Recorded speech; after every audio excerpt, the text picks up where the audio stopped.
Welcome to A Celtic State of Mind.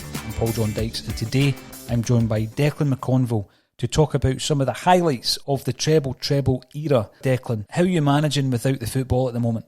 It's very weird not to be going to Celtic games, but I just hope everybody's well and we can get back to Celtic Park as soon as possible.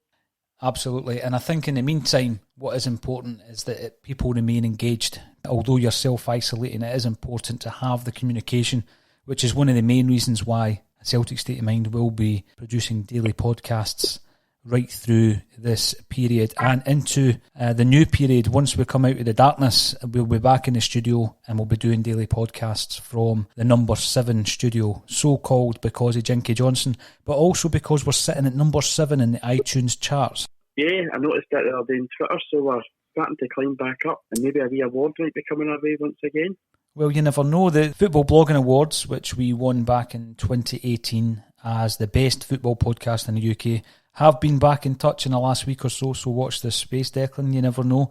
It's always nice to get the accolades, but we do have a hardcore of listeners, and we're trying to grow that through providing quality original content via the podcast, through videos, and also as articles, which is something that you contribute a great deal to on axom.net. You've done a number of treble articles. One of the finest players that we have seen over the last 4 years is the Frenchman Odsonne Edouard. And you know, when Celtic fans take you to their heart, they'll sing a song about you. Talk to me about your initial memories of Odsonne Edouard. I know that you go home and away, European games, the lot. So you've seen this guy as a young kid coming in. I remember being at his debut on a Friday evening at Hamilton Accies, and he scored a goal in his debut. And obviously the first move from Celtic was a loan deal into the club in 2017, and he just seemed to just kick on. You know, he was in and out of the team a bit, and after that goal at Hamilton Accies, it just didn't seem to kind of click. He was in and out. Obviously Moussa Dembele and Lee Griffiths were still big players, but the kind of first time I thought we've got a player here is the home match against Motherwell on the 2nd of December, where he scored a hat-trick, they won the game 5-1, and I thought then, yeah, this guy looks a real deal, and he just seemed to kick on from there. Mm-hmm. I remember the game well, where he made his debut, Declan. I was somehow working behind the scenes, shadowing BT Sports that night, and I was able to cover it for A Celtic State of Mind, and I was more or less watching that game trackside, just wandering around the pitch. And I was impressed with Edouard, but some of the Celtic fans afterwards that I spoke to weren't too impressed. Was that an early indication of some of the Celtic fans' assessment of this young kid when he came in?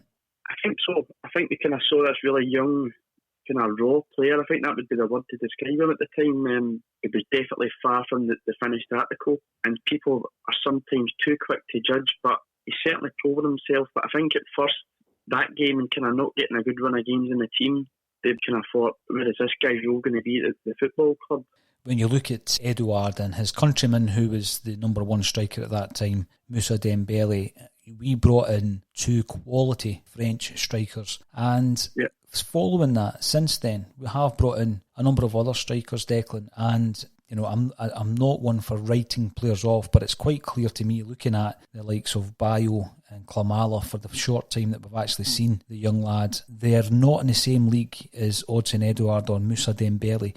And if you buy maybe 3 of these projects, then you're more or less spending the same type of money that you would spend on bringing in a player like Edouard. So, you know, in terms of the transfer policy, can that sometimes be frustrating for you when you look at what happens if you do shell out, let's say, £9 million on a Odsonne Edouard?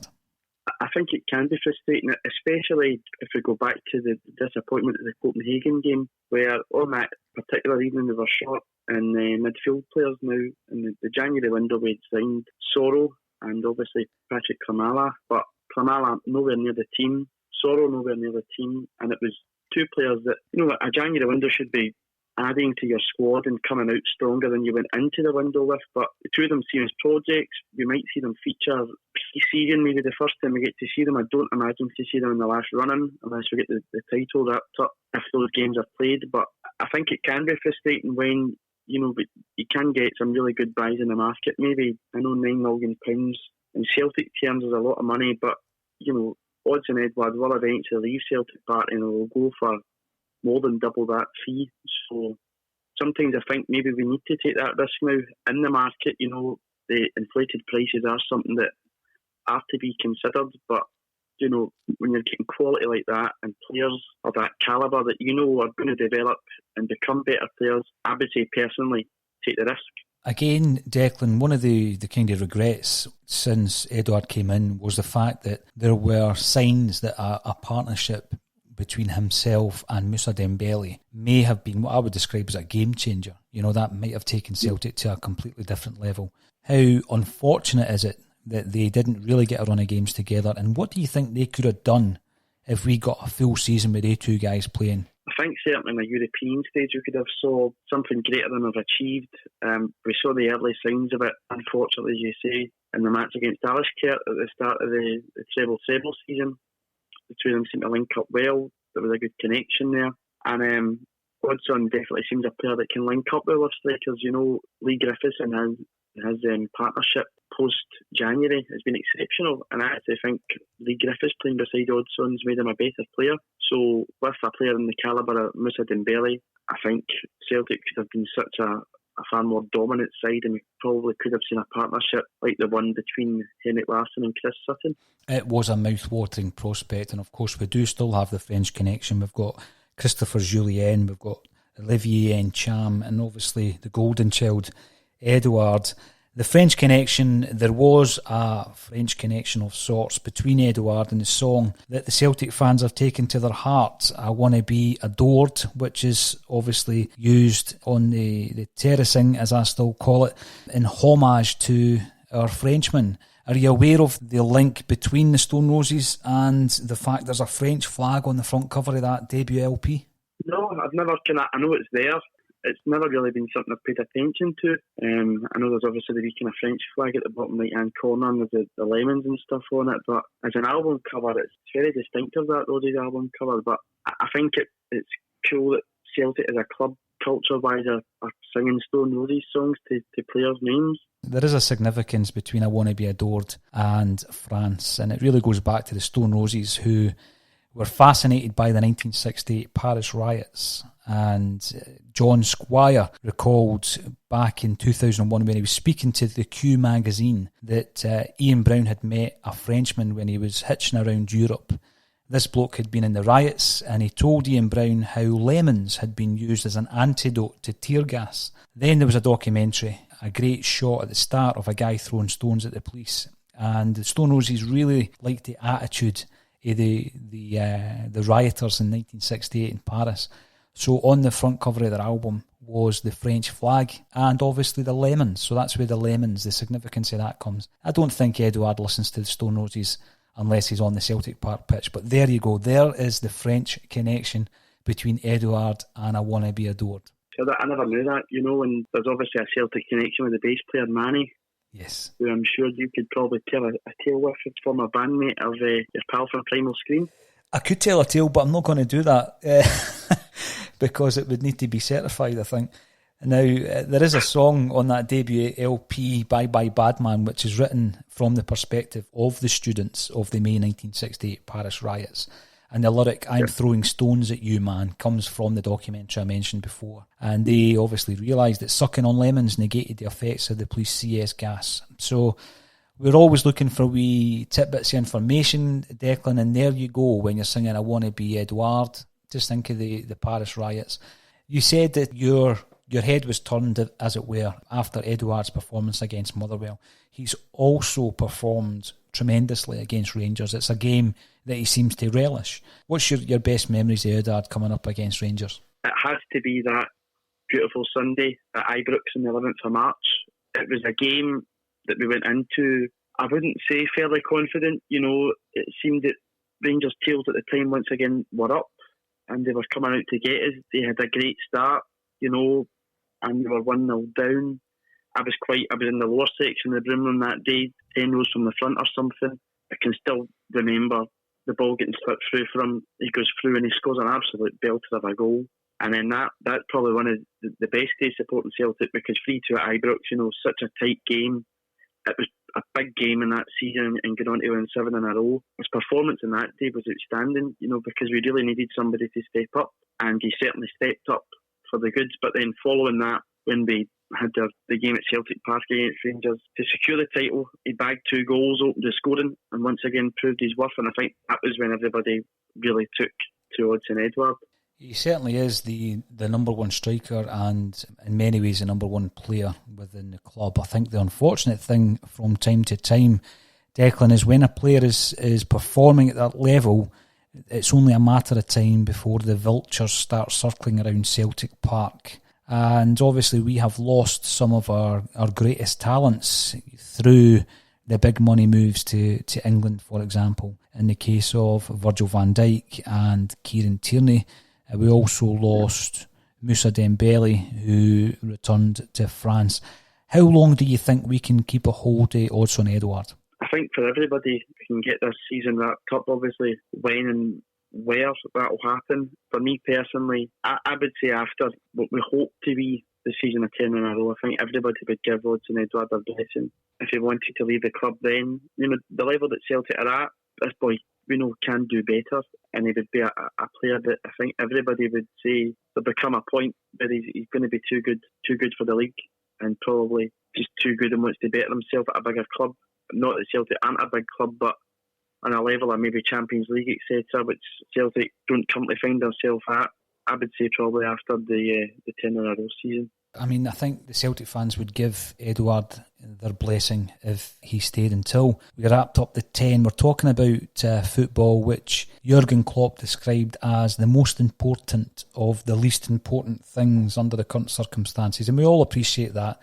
But we are chatting about football, we are chatting about Celtic, and it might give some light relief to our many thousands of listeners all over the world, and that's why we're having a wee chat about how this season is going to transpire, and obviously how Scottish football is going to move on once the league is finished. I'm thinking obviously of 9 in a row, Declan, but I'm also thinking in the back of my mind, if this league or if games cannot be played until, let's say, August or September, which is some of the months that we've seen mentioned, surely that is a perilous state for the vast majority of senior football clubs in Scotland. How many do you feel would be basically staring down the barrel of a gun like the rest of the country is at the moment in relation to employment? Football clubs may not survive this. In my honest opinion, SPFL-wise, I only see one club that could actually get through this, and it's Celtic. With the finances we've got, we've so Aberdeen, who have been a consistent kind of third-place finisher, second-place finisher in the league, saying they're going to really struggle. I don't know what Rangers' current situation is. We've saw Hearts wanting to cut players' wages. So football-wise, Celtic look to be the only side that have probably got the finances to be able to get through this comfortably. But there's so many different questions that are going to arise, whether it be players' contracts, if it does then go to August, because the majority of players' contracts are sometimes out for the end of May and start of June. So there's so many questions that would arise, but I think Celtic are probably the only club in a financial position to be able to see themselves confidently through this. If that was the case, and again we are talking about matters that are not as important as what is happening at this moment in time, if that was the case, Declan, where does it leave us? I mean, if Aberdeen have already come out saying that they will be in serious financial distress, Hearts obviously have made some statements to show how they're going to deal with that, and whether or not they can deal with it, we will need to wait and see. Rangers Again, I'm not an expert on their finances. I don't pay too much attention to Rangers, to be totally honest with you, Declan, but it's quite clear that they don't have the finance and they are more or less living week to week, month to month. If Celtic come back, let's say in August, September, and that is the landscape of the Scottish game, I'm just thinking 10 in a row may not happen because it may be out of our hands. It won't happen because Celtic can't win it on the pitch. Where would that leave Celtic as a club? Because I know at this moment in time we can't have cross-border football games. That can't happen. There's not the rules to allow it. Do you think that the whole landscape of football is going to change as a result of the coronavirus? The whole landscape of the world is going to change, and football-wise it is going to be affected, not just here in Scotland, it's going to be affected across the world, but I think here, especially when, clubs in our top flight struggle financially in comparison, obviously, the Premier League, which is the riches of the world in it, and other leagues, Bundesliga, La Liga, Serie A, it will leave the club in a very, very questionable position, and it'd be interesting to see what the perspective of the SFA would be to support clubs, because if they really want to keep the game going and really want to kind of show their muscle, to me that is the only option that the SFA are going to need to kind of step in and show their strength, whether it be loans or kind of payments to clubs just to kind of keep them going. Yes, I mean obviously there's a real absence of the sport that we have been indoctrinated in from birth, really, Declan, and obviously we at A Celtic State of Mind are putting out daily podcasts. I also put up a tweet earlier today to announce that Celtic Smiler, which was a documentary that I was involved in making back in 2015, will be streamed free of charge on YouTube for, the next few weeks, just so that if anybody's not got Amazon Prime or if anyone's not seen the DVD, they can get an hour and a half of the 7-1 game, the Coronation Cup final, Lisbon, the 4-2 game, the centenary season. The Neely Mockin story is a phenomenal tale. What else are you doing as a football fan to fill the void now that there's no games getting played? As you know, I've got a lot of uni work to do, but I've been keeping in contact with a couple of guys from the football and just making sure they're all right. Some of our older former players are in the position too, like us, that they're staying at home and stuff. So it's been good to kind of catch up and chat to them. They're all in good health from what it appears on the phone. So again, though, there's a void missing in their lives, because they're that used to going to Celtic Park like we all are weekly, and maybe that wee bit, they're probably the most vulnerable in this situation. So I've been kind of keeping in contact with them, and just, there's plenty of books there I've got to read, plenty of Celtic books out there. And I know your Neely Mockin book was sent out via email to anybody that's got a subscription with A Celtic State of Mind. And the other night I was really glad that BT put on the match against Juventus from 2001. Mm-hmm. So I think tomorrow night, the game against Real Madrid from 1980 is on BT Sport. There's wee snippets out there, I think, for everybody. It's definitely a time to dip into the archive, and you quite rightly said there, Declan, that I do have the PDFs of my first 3 books that I will be emailing out to anyone who gets in touch or anyone who registers on axom.net.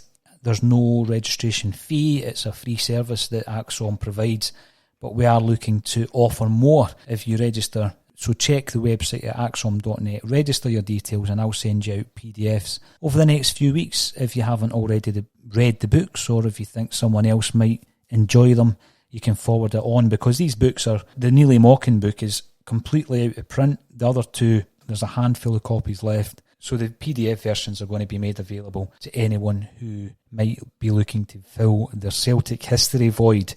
Now, you're mentioning there some of the older Celtic players, Declan, who I know you're in touch with, and we are talking about Odsonne Edouard, and the discussion wouldn't be complete if we didn't speak about the Scottish Cup final against Hearts 2019, when Neil Lennon had come in and answered the call, taken over the reins. He was still an interim manager at that stage, and let's think back to that game, Declan, and your memories of that particular historical match. It was a very strange month, it was a month with, from the sadness of losing to Lisbon Lions and Billy McNeil and Stevie Chalmers to the great joy and emotion of winning the Treble Treble. It kicked off with a good trip up to Pittodrie to seal 8 in a row. Then went to Ibrox, disappointing. That game was one that sticks out in my head. Not that many defeats do, but there was 45,000 plus people lauding Neil Lennon and hoping that he would stay. And, the tweet the day after the cup final, the day of the cup final, can't wait till next season. Neil Lennon's certainly proven his worth, but that day was, we went into that final kind of wondering where we were going to be, because it seemed to me that win the cup final, Neil Lennon gets the job. Lose the cup final, I don't really know where it left us, but I was certainly glad that he got the job permanently that day. But that was a real, again, whirlwind of a cup final like the Aberdeen cup final was. Last 10 minutes, getting that goal at the 86th minute, I think Edouard scores the winner. It was fantastic. And again, when I spoke earlier about stepping up on the big stage, he certainly stepped up on the big stage that day and probably got Neil Lennon the job, which he seems to just be thriving under Lenny as a boss. Yes, and I mean, it was a fairly poor performance, I remember, for 60 minutes. Yeah. Wondering where the breakthrough was going to come against Hearts that day. And I was sitting next to a couple of the old heads in the Celtic crowd, one of whom had been at Lisbon in 1967. And by the end of the game, that old guy was in tears because of the monumental nature of that particular victory, what it meant to win the Treble Treble. And Odsonne Edouard will go down in history. He has already gone down in history as, a player who has made a massive impact since he's come in. I'm looking at his international career.